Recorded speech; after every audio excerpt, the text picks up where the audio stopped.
So today we're going to think about making a map of your journey, a journey that does exist because you are where you are. You've had a whole life behind you, and you're going to map that journey in an abstract way. In this lesson, the children look at abstract art and then create a piece of abstract art themselves, which is in fact a map of their life journey. So turn over the resources on your table. You don't know why the artist painted it or drew it like they did, but I want you to imagine that the picture you are looking at is a map. And if the picture you are looking at is a map, what is the journey that the map is describing? Colours.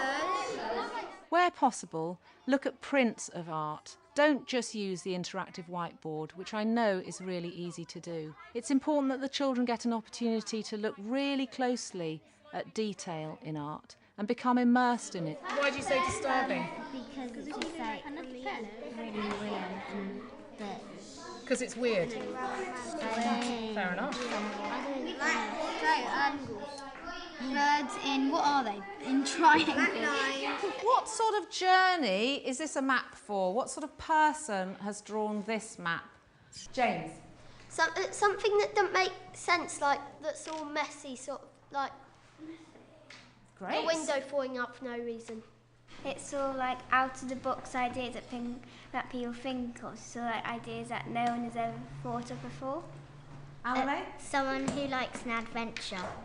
Someone who likes an adventure, great. Always be prepared to model any art activity that you have given the children to do. It's really important for them to see someone having a go and trying the activity. I'm going to start thinking about my life. I'm looking inside my head, thinking, can I see any shapes and colours? This represents my childhood, and it was very, as I say, it was very secure, and it was very sunny, and it was great fun.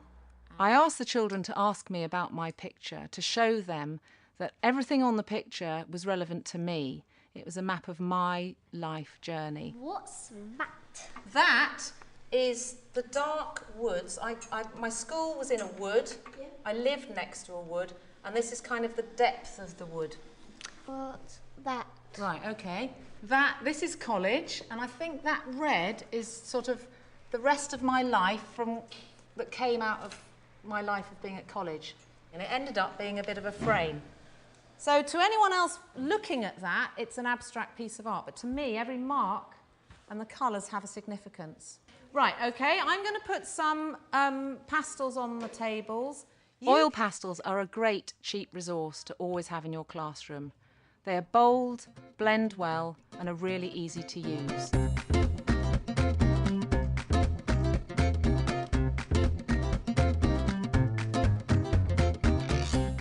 The main activity in this lesson is really quick and really quite simple. The children get a great sense of satisfaction because it is a very personal piece of work that has real meaning for them, and they love talking about it. Right, Kyle, just allow your hand to choose the colour. Encourage the children not to dwell too much on the spontaneous decisions they make. If they're drawn to pick up an orange pastel, encourage them to pick it up and use it. Trusting their intuitive decision-making can lead to unexpected results, which ultimately will have more meaning for them. So we're going to have a gallery moment now, and we're going to wander around the classroom respectfully and quietly, as if we were in an art gallery. Develop a gallery eye in your class. By this I mean take time to look at a broad range of art, giving the children time to develop their own ideas about what they like and what they don't like. How are we going to be looking at the pictures? Who can share with me how we might be looking at them? Nazir? Quietly, and you can't touch the picture. Yeah, quietly and no touching. What are we doing when we're looking at the art? Jack? Trying to figure out like what they're trying to show us and what they're trying to show what their journey is. Good. So having a look at the artwork and just thinking, what do I like and why?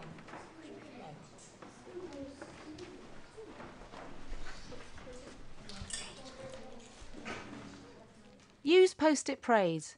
It's a good way to get the children to begin to articulate their thoughts and feelings.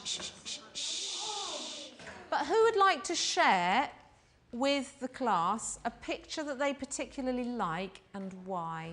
I like Tessa's picture because it shows the like feelings of it and stuff.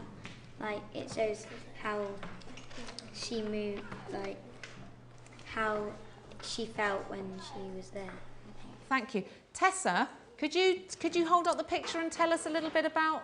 This one means me, this one means my family and my house, and this one means my family generally.